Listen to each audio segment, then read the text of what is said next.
नमस्कार दोस्तों। तो चलिए दोस्तों, राजस्थानी भाषा और बोलियां। सबसे पहले कुछ फैक्ट है वो आपको याद करने हैं। राजस्थानी भाषा की उत्पत्ति मानी जाती है किससे? तो सौर सैनी के गुजरी अपभ्रंश से राजस्थानी भाषा की उत्पत्ति मानी जाती है। वैसे तो कई मत हैं, लेकिन जिसको सबसे ज्यादा माना जाता है उत्पत्ति के तौर पे, तो वो है सौर सैनी का गुजरी अपभ्रंश। तो सीधा सवाल आता है, राजस्थानी भाषा की उत्पत्ति तो गुजरी अपभ्रंश और सौर सैनी के गुजरी अपभ्रंश से मानी जाती है। अब अलग अलग मत हैं। तो गुजरी अपभ्रंश को मानने वाले कौन कौन हैं? मोतीलाल मेनारिया और के.एम. मुंशी। ये दो नाम आपको याद रखने हैं। गुजरी अपभ्रंश के बारे में कौन कौन बताते हैं? मोतीलाल मेनारिया और के.एम. मुंशी। ठीक है। सौर सैनी अपभ्रंश से कौन मानते हैं? एल.पी. टेसीटोरी। तो ध्यान रखना है, एल.पी. टेसीटोरी किसको मानते हैं? सौर सैनी अपभ्रंश को राजस्थानी भाषा की उत्पत्ति बताते हैं। और नागर अपभ्रंश से कौन बताते हैं? तो जॉर्ज अब्राहम गियर्सन और पुरुषोत्तम लाल मेनारिया। तो ये तीन फैक्ट आपको याद रखने हैं। गुजरी अपभ्रंश से मोतीलाल मेनारिया और के.एम. मुंशी, फिर सौर सैनी अपभ्रंश से एल.पी. टेसीटोरी, और नागर अपभ्रंश से जॉर्ज अब्राहम गियर्सन और पुरुषोत्तम लाल मेनारिया। चलिए, यदि सवाल आ जाए राजस्थानी भाषा का स्वर्णिम काल कौन सा है, तो राजस्थानी भाषा का स्वर्णिम काल है साथियों 17वीं शताब्दी से लेकर 19वीं शताब्दी तक का जो काल है वो राजस्थानी भाषा का स्वर्णिम काल कहलाता है। राजस्थानी भाषा से संबंधित प्राचीन ग्रंथ कौन कौन से हैं? तो दो ग्रंथों के नाम आपको याद रखना है। पहला तो है भरतेश्वर बाहुबली गौर। ये किसने लिखा है? वज्रसेन सूरी ने, और 12वीं शताब्दी का ये ग्रंथ मिलता है। तो प्राचीन ग्रंथों में भरतेश्वर बाहुबली गौर है जो कि 12वीं शताब्दी का ग्रंथ है, और दूसरा है भरतेश्वर बाहुबली रास जो कि शालिभद्र सूरी के द्वारा लिखा गया, और ये 13वीं शताब्दी का ग्रंथ है। तो मोस्ट इंपॉर्टेंट है, इनके नाम याद रखना, भरतेश्वर बाहुबली गौर वज्रसेन सूरी, और भरतेश्वर बाहुबली रास शालिभद्र सूरी 13वीं शताब्दी का। फिर देखिए, जॉर्ज अब्राहम गियर्सन ने राजस्थानी की 5 उपशाखाएं बताई है। पहली है पश्चिमी राजस्थानी, मध्य पूर्वी राजस्थानी, उत्तरी पूर्वी राजस्थानी, दक्षिणी पूर्वी राजस्थानी और दक्षिणी राजस्थानी। ये इंपॉर्टेंट है। जॉर्ज अब्राहम गियर्सन ने राजस्थानी की कितनी उपशाखाएं बताई है? तो 5 उपशाखाएं बताई है साथियों। पश्चिमी राजस्थानी, मध्य पूर्वी राजस्थानी, उत्तरी पूर्वी राजस्थानी, दक्षिणी पूर्वी राजस्थानी और दक्षिणी राजस्थानी। इनमें प्रमुख बोलियां बताई गई है। पश्चिमी राजस्थानी में कौन कौन सी आ रही है? मारवाड़ी, मेवाड़ी और शेखावाटी। मध्य पूर्वी राजस्थानी में ढूंढाड़ी और हाड़ौती। उत्तरी पूर्वी राजस्थानी में मेवाती और अहिरवाटी। दक्षिणी पूर्वी राजस्थानी में मालवी और रागड़ी, निमाड़ी। फिर है दक्षिणी राजस्थानी में निमाड़ी और भीली। इनके बारे में पर्टिकुलर हम पढ़ने वाले हैं। तो राजस्थानी भाषा के लिए राजस्थानी शब्द का सर्वप्रथम प्रयोग, देखिए ये सवाल सीधा पूछा गया है 2-3 बार एग्जाम में। राजस्थानी भाषा के लिए राजस्थानी शब्द का सर्वप्रथम प्रयोग किसने किया?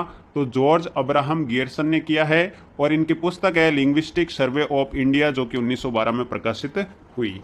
तो राजस्थानी भाषा के लिए साथियों राजस्थानी शब्द का, पर्टिकुलर राजस्थानी शब्द का सर्वप्रथम प्रयोग किसने किया? जॉर्ज अब्राहम गियर्सन ने। पुस्तक इनकी पूछे तो लिंग्विस्टिक सर्वे ऑफ इंडिया 1912। फिर उद्योतन सूरी के द्वारा एक ग्रंथ लिखा गया, कुवल्यमाला ग्रंथ, जिसमें 18 देशी भाषाओं का वर्णन हमें मिलता है, और इसमें से एक मरु भाषा मिलती है जिसको पर्टिकुलर इन्होंने मरुवाणी का नाम दिया है। ये भी सवाल सीधा पूछा गया, ध्यान रखना है। उद्योतन सूरी ने कुवल्यमाला ग्रंथ में 18 देशी भाषाओं का वर्णन किया, जिसमें एक मरु भाषा का नाम आया है जिसको मरुवाणी कहा गया। चलिए, राजस्थानी भाषा के मुख्य 2 भाग हैं। एक तो है पश्चिमी राजस्थानी जो पश्चिम की तरफ बोली जाती है, एक पूर्वी राजस्थानी जो पूर्व की तरफ बोली जाती है। पश्चिमी राजस्थानी के साहित्यिक रूप को क्या कहा जाता है? तो डिंगल। जैसे मान लीजिए ये राजस्थान है, तो इधर जो एक तो आ गया ये आपके पश्चिम का भाग, एक आ गया ये आपके पूर्व का भाग। तो पश्चिमी भाषा में जितनी भी साहित्यिक रचनाएं हुई है उनको डिंगल कहा जाता है, और पूर्वी भाषा में जितनी भी साहित्यिक रचनाएं हुई है इसके साहित्यिक रूप को क्या कहते हैं? पिंगल। तो ध्यान रखना है, पश्चिमी राजस्थानी का साहित्यिक रूप डिंगल कहलाता है, और पूर्वी राजस्थानी का साहित्यिक रूप पिंगल कहलाता है। चलिए, अब हम पर्टिकुलर बोलियों के बारे में बात कर लेते हैं। सबसे पहले आती है साथियों मारवाड़ी। कौन सी? मारवाड़ी। तो मारवाड़ी में कौन कौन से जिले आ रहे हैं? जोधपुर, जैसलमेर, पाली, बीकानेर, जालोर, नागौर, सिरोही आदि। ये जितने भी पश्चिमी राजस्थान के जिले हैं, जोधपुर, जैसलमेर, पाली, बीकानेर, जालोर, नागौर, सिरोही, ये सारे के सारे यहाँ पर कौन सी बोली बोली जाती है? तो मारवाड़ी बोली जाती है। पर्टिकुलर जो पूछ ले आपसे कि मारवाड़ी मुख्य रूप से कहाँ से बोली जाती है, तो जोधपुर में और जोधपुर के आसपास के क्षेत्रों में ये बोली जाती है। इसकी उपबोलियों की बात करें तो मेवाड़ी, शेखावाटी, बीकानेरी, बागड़ी, थली, खेराड़ी, नागौरी, टडकी, गोडवाड़ी और देवड़ावाड़ी इत्यादि जो है इस मारवाड़ी की उपबोलियां है। तो सीधा सवाल आ जाए, इनमें से कौन सी मारवाड़ी की उपबोली नहीं है या उपबोली है? तो इनमें से आपको नाम याद रखने हैं। अब हम मैप के माध्यम से समझेंगे साथियों कि कौन सी बोली कहां पर बोली जाती है। तो चलिए सीधा मैप की तरफ चलते हैं। तो साथियों आप देख रहे हैं राजस्थान का मैप। अब देखिए, सबसे पहले मारवाड़ी के बारे में पढ़ रहे हैं और मारवाड़ी की उपबोलियां पढ़ रहे हैं। तो मारवाड़ी की उपबोलियों में सबसे पहले आती है आपके मेवाड़ी। कौन से आती है साथियों? मेवाड़ी। समझिएगा, मेवाड़ी जो है, मेवाड़ उदयपुर, तो आपको याद रह जाएगा उदयपुर और इसके आसपास का जो क्षेत्र है साथियों, उदयपुर और इसके आसपास का जो क्षेत्र है, इसमें कौन सी बोली बोली जाती है? मेवाड़ी बोली बोली जाती है। फिर यहां पर देखिए, ये भाग जो सिरोही का भाग है, ये सिरोही और इसके आसपास के भाग में एक बोली बोली जाती है जिसका नाम है साथियों देवड़ावाटी। क्या नाम है? देवड़ावाटी। ठीक है, सिरोही और उसके आसपास के क्षेत्रों में बोली जाने वाली बोली का क्या नाम है? देवड़ावाटी। फिर आती है खेराड़ी। तो साथियों ये जो भीलवाड़ा में ये शाहपुरा है और शाहपुरा के आसपास जो बोली बोली जाती है वो है साथियों खेराड़ी। कौन सी है? खेराड़ी। तो ये सवाल पूछा गया है खेराड़ी का। खेराड़ी बोली जो है वो शाहपुरा भीलवाड़ा क्षेत्र में बोली जाती है। कौन सी? खेराड़ी। फिर आती है साथियों बांगड़ी। तो डूंगरपुर और बांसवाड़ा, डूंगरपुर, बांसवाड़ा और इसके आसपास के क्षेत्रों में जो बोली बोली जाती है उसे कहते हैं साथियों बांगड़ी। कौन सी बोली कहते हैं साथियों? बांगड़ी बोली कहा जाता है। ठीक है, और गियरसन ने इसे भिली बोली कहा है। गियरसन ने इस बांगड़ी बोली को क्या कहा है? भिली बोली कहा है। ये भी सवाल बहुत बार पूछा गया एग्जाम में, तो ध्यान रखना है। डूंगरपुर और बांसवाड़ा का जो क्षेत्र है वहां पर बांगड़ी बोली बोली जाती है। फिर देखिए, एक बोली है गोडवाड़ी। क्या नाम है? गोडवाड़ी। तो गोडवाड़ी कहां बोली जाती है? जालोर के आहोर क्षेत्र से पाली के बाली क्षेत्र का जो क्षेत्र है यहाँ का आसपास का, यहाँ पर एक बोली बोली जाती है जिसका नाम क्या है साथियों? गोडवाड़ी। क्या नाम है? गोडवाड़ी। याद रह जाएगा। तो गोडवाड़ी कहाँ बोली जाती है? जालोर के आहोर क्षेत्र से पाली के बाली क्षेत्र से। तो मारवाड़ी की उपबोलियों में हमने क्या क्या पढ़ा? एक तो सबसे पहले पढ़ा मेवाड़ी, जो कि कहाँ बोली जाती है? उदयपुर और आसपास के क्षेत्र में। फिर है सिरोही क्षेत्र में जो बोली जाती है उससे कहते हैं देवड़ावाटी। फिर हमने पढ़ा शाहपुरा भीलवाड़ा का जो क्षेत्र है वहां पर बोली जाती है खेराड़ी। डूंगरपुर और बांसवाड़ा क्षेत्र में बोली जाती है साथियों बांगड़ी, जिसे गियरसन ने क्या कहा? भीली बोली कहा है। और जालोर के आहोर क्षेत्र से लगाकर पाली के बाली का जो क्षेत्र है यहां तक जो बोली बोली जाती है वो बोली जाती है गोडवाड़ी। कौन सी बोली बोली जाती है साथियों? गोडवाड़ी। तो मारवाड़ी की उपबोलियों के बारे में पढ़ा। अब इनको नोट्स में देखते हैं, चलिए। तो साथियों देखिए, मेवाड़ी उपबोली मारवाड़ी की सबसे पहले तो उदयपुर व आसपास के क्षेत्र में बोली जाती है देवड़ावाटी। सिरोही के क्षेत्र में बोली जाती है खेराड़ी। शाहपुरा भीलवाड़ा के क्षेत्र में बोली जाने वाली बोली कौन सी है? खेराड़ी है। बांगड़ी डूंगरपुर बांसवाड़ा का क्षेत्र है, वहां पर बांगड़ी बोली जाती है। और गियरसन ने इसे क्या कहा है? भिली बोली कहा है। याद रखना है। गोडवाड़ी जालोर के आहोर से पाली के बाली का जो क्षेत्र है वहां तक जो इस क्षेत्र में बोली जाती है उसे गोडवाड़ी कहा जाता है। तो मारवाड़ी की मुख्य मुख्य उपबोलियां हमने क्लियर कर ली है। चलिए, दूसरी इंपॉर्टेंट बोली आती है ढूंढाड़ी। कौन सी आती है साथियों? ढूंढाड़ी। तो देखिए, ढूंढाड़ प्रदेश में क्या क्या आ जाएगा? जयपुर, किशनगढ़, टोंक, अजमेर का पूर्वी भाग। इस क्षेत्र में जो बोली बोली जाती है उसे ढूंढाड़ी कहते हैं। और इसकी उपबोलियां कौन कौन सी है? तोरावाटी, राजावाटी, नागरचोल, काठेड़ी, चौरासी, अजमेरी और हाड़ौती इत्यादि जो है इसकी उपबोलियां है। हाड़ौती भी उपबोली है किसकी? ढूंढाड़ी की, ये याद रखना है। ठीक है, तो अब देखिए ये कहाँ कहाँ बोली जाती है।